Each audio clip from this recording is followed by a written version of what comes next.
My guest today is Chris Brecht, and I am super excited to introduce you to Chris for a lot of reasons. One is because we've become friends, Yes, ma'am. which has been super fun. But I'm sitting here in my Elect Brecht T-shirt.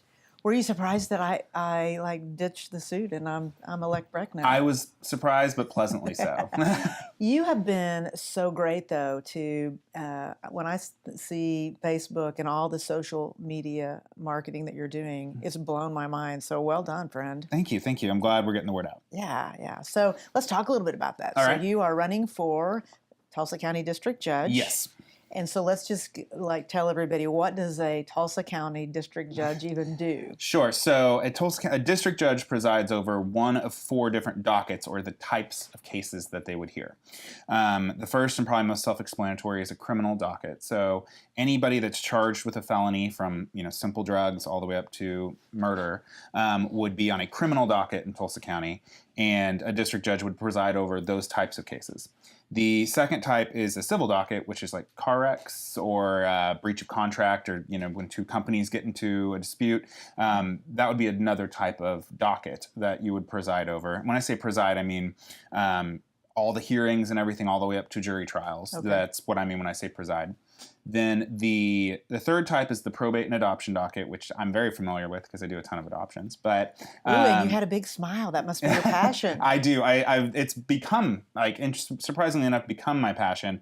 I didn't think right out of law school that I would be doing adoption work about 10 years in, but I am lucky enough that that's what I get to do. I tell people it's like going to the baby wing in the hospital. It's like the happiness docket. So I am lucky and blessed to be able to do that. Oh. And then the last one, so the fourth one, would be the juvenile docket. And so that is actually kind of like a combination of all the other three I just mentioned, but just for kids instead of adults. So you would be in control of those types of cases.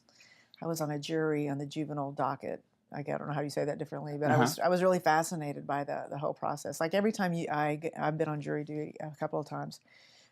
Freaky fact, the day I got out of jury duty, meaning that I served on Friday, was, and you're going to remember this, but it's legendary, was the day that O.J. Simpson was riding around in that white Bronco. Oh, yeah? Or were you like 4 when that happened? I was a little younger.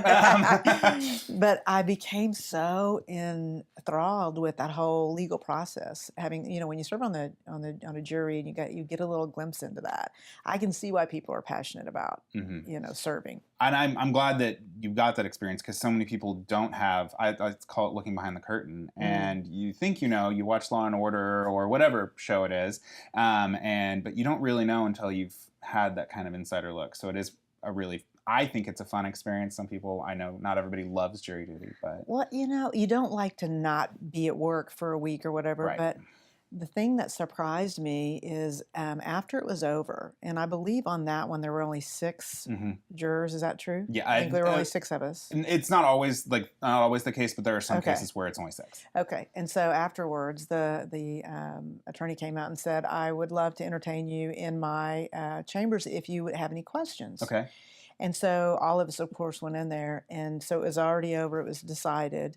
And she sat there and told us the things that, could not be talked about in court. Right. And it blew my mind, because if we would have known all of that, it would have been way more of a slam dunk. It was already the right decision. But we labored over that for quite a while because we weren't privy to some of that. So what happens? Why? I mean, I guess you can't really answer that question. But because every case is different, but I think you just touched on why it is important to, why the district judge's role is so important, because a lot of that evidence and a lot of that information that you were privy to after the fact, it is quite critical, and there's usually many rules as to why those things aren't admissible when you're making certain decisions as a jury. I tell people that a district judge's role in the courtroom, in a lot of respects, is like an umpire between the two teams, and so you're really not, up here and everybody else down here. You're really calling balls and strikes and trying to make sure that it's fair for everybody. So that's really why I think it's interesting and kind of fun to see that after the fact. Well, this is what you didn't get to hear, but there is a good reason for that. Right. So I'm looking at you, this young guy has all this energy. I mean, why you? What qualifies you to be a district judge? Why did you want to make that change in your career? Yeah, well, so it's really become a trajectory. I started right out of law school, and even during law school, I was a public defender. So I got to represent indigent criminal defendants for Tulsa County, or just people that can't afford a lawyer, which was really an incredible experience. And I'm very lucky and thankful I got to have that experience. But I noticed that, and I got to practice in front of an amazing judge. His name is Judge Kello. He's no longer on the bench, but just an absolutely incredible human. But not always, so often our underprivileged, especially in the criminal justice system, they don't get the level of respect that I think that all people are deserving of. And so that's really where I started to recognize a need for people that see people as people and not just as something to get through or a number on the docket. And so it's where I started to really develop a passion for thinking, okay, well, this is really where I see myself in X number of years. But then as I came to develop my civil practice and then doing adoption work, it just became so much more apparent to me that I really had an innate ability, at least I think I did, at getting to the right answer and not necessarily the answer that's right for my client. And so I think that there's just a set of skills that make people uniquely qualified for the bench. And I think I possess that, and I would really like to give back. It really is a service to be a judge. It's not an accolade. It's something to be approached with humility. So yeah, well, I've heard really successful lawyers like you say they don't want to be a judge because they don't want to take the pay cut. You know? There is some financial downside. I wouldn't say downside, but you do. There is definitely money to be made in the civil sector, but it's more of a calling and less about the dollar. All right. So I know what your passion is because you just shared that, but Right. do you get to pick the docket that you want to be on? How does that work? No, there is a presiding judge right now. That is Judge Bill Mussman, but the presiding judge assigns the dockets. And now the rule of thumb is it's typically by seniority. And so if there are sitting judges that retain their seats, then they will typically get preference over newer judges that are elected, but that is decided by the presiding judge. Okay, so you don't get to decide. You're gonna take whatever. I'm gonna take whatever, and I'm gonna hit the ground running. So my guess is that the happy court or whatever you call it, the adoption docket, yeah, that's probably not going to be. That's probably one that a lot of people want, though. I would anticipate so. That docket's actually presided over by Judge Glasgow, and he did not draw an opponent, so I would assume that he will keep his own docket for the next 4 years. Gotcha. So I have been fortunate enough to do some consulting work with the Tulsa drug court system. Okay, which is a great program. Oh my gosh, I've learned a lot, as I always do anytime I work with a team. Mm-hmm. I've been really, and I'm really passionate about what they're trying to do and trying to accomplish. We have such a high incarceration rate here. Incredibly high. What do you think? Is there anything that you could offer as a reason for that, or how it could be different? I mean, is that something that you would be able to speak on? Yes. Well, I think that the reason is a mentality, and it's a statewide mentality as to that incarceration, for whatever reason, the idea of it seems to make people feel safe. But it's, in my opinion, and it's a misnomer. Locking people up does not make us a safer community. I know. Obviously, there are situations where incarceration is necessary. But a drug court is an amazing example of how diversionary programs, in fact, are not only correcting the problem, but they're rehabilitating people. It's kind of going back to what I was saying before. You're treating individuals, even though they may be criminal defendants, as people and not as just somebody that made a mistake. Yeah. We also have other great diversionary programs. We've got youth programs. We've got Women in Recovery, which is kind of a gold standard amongst the community. I will say that even though Oklahoma has the highest incarceration rate, Tulsa is actually slightly lower than that. Mm. And I like to think that is because of our amazing diversionary programs. That being said, I think that we can always use even more and utilize the ones we have even more than we already do. Do you have anything in mind in particular, or is that something that you're going to just embark upon if you're elected? I think that'd be something I want to take a look at what we do have and then do an assessment and then do a need-based, okay, well, where can we plug in? I know that there has been a big push for a male equivalent to the Women in Recovery program, mm-hmm. and I know that program is off the ground, I would really like to take a look at that, because I know that the success rate for women in recovery is just incredible, and see where I could actually help that program even more. That would be kind of just spitballing. That's really what I think is where I want to focus first. But also, if I am lucky enough to get to work with kids, I think that there's just always a need-based assessment for those types of programs. You have a lot of passion for kids. I do. I love kids. I think that, well, they're our future. And one thing I've tended to notice too is just, especially with foster kids, there is a very high correlation between kids in the foster care system and youth that offend, at least early on in life. So that is something I would like to look at. I don't have a hit the ground running plan in place, but I do think that there is something there that we really should be looking at, how we can curb that type of recidivism. Have you spent much time at the Parent-Child Center of Tulsa? I have not, no. I totally want to introduce you to them and the work that they're doing about, how they're trying to reintroduce those children back to their parents a little bit earlier. Like the average time it takes in a court system is 18 months. They're doing it in 3. There's a lot. I'm learning a lot about what they're doing too. And I think that would be, just again, having worked a lot in the adoption sector as well, I think that earlier reunification is really helpful for kids. Yeah. I just think it's kind of crucial, actually. I think it's funny, that people don't know. When you know better, you do better. And what I love is that our community that we both live in here is so, everybody has a passion. Mm-hmm. It's, and it's usually there's somehow children involved, and a lot of times women in recovery and all that. So I love that you're sitting here, as a young man, saying that those are your passions. For sure. Absolutely. And I think I'm lucky to live in a place like Tulsa, which is a community that does care. Yep. Obviously, we can always do better, but the fact that we do have our eyes on the prize, I think, is really an amazing place to start.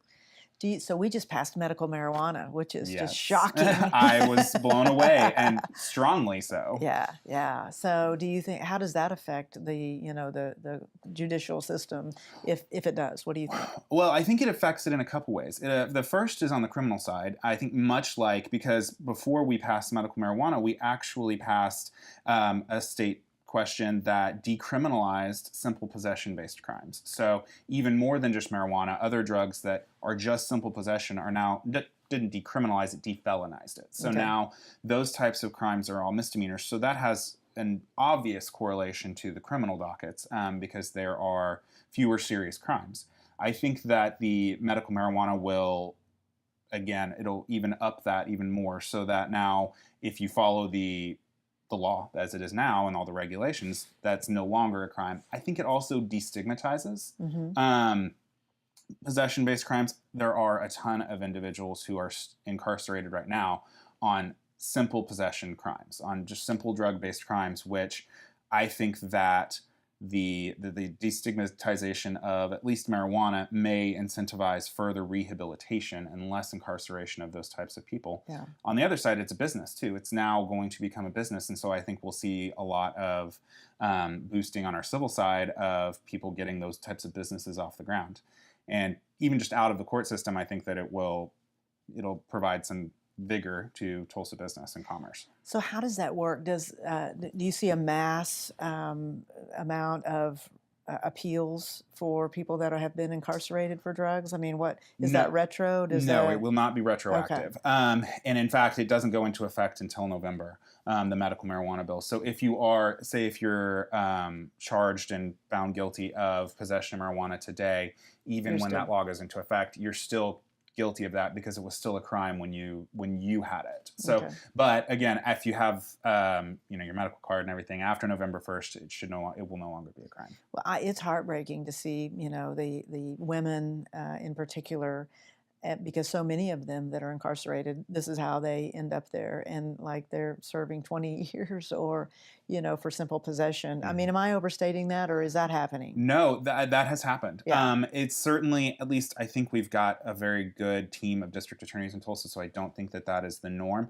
But even when I was a public defender, I had clients that went to jail and prison for simple possession, which I'm not by any means excusing that conduct, but I do think that those types of individuals at least should be given the chance to rehabilitate their lives Yeah. instead of, because a lot of times, it's when an individual's incarcerated, it's even more difficult when they get out for them to get back on their feet, Yeah. to get a job, to, Yeah. and there's so many things that you have to do even right after that a lot of people just simply aren't able to do, that we would find challenging, but then it's doubly difficult or triply difficult for somebody in their circumstances. Yeah, I've seen some of those, stories where people, they come out, they have no family, no money, no place to stay. What do you do? Yeah. Right. Yeah. I mean, your choices are so limited. So I think we were talking about specific programs. That might be a program to look into, as to like, how do we keep people from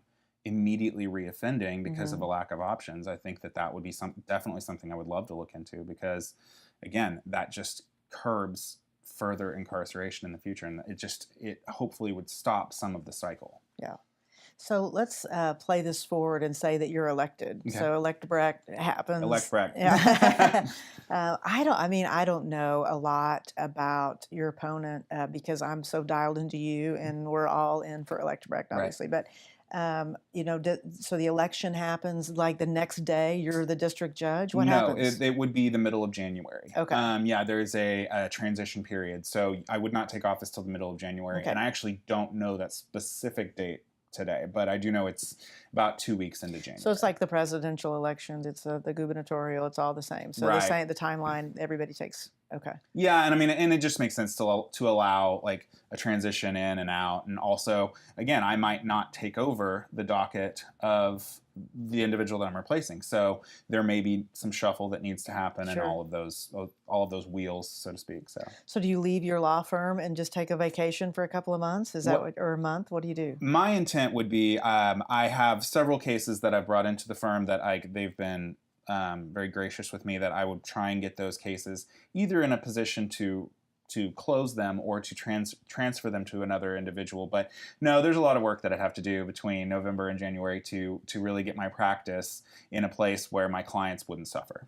Would you miss being an attorney and going to the judge, or do you think it would just be such a great transition that you wouldn't? There will be parts that I think I'll miss. Okay. I think that the benefits outweigh, otherwise I wouldn't do it. But there will be parts I'll miss. I'll miss being, getting that new client that wants to adopt, yeah, and getting to take them through that process. That's something that I will miss. But I'm lucky because I've gotten to do it. So yeah. It's a memory that I'm really glad that I'll get to keep.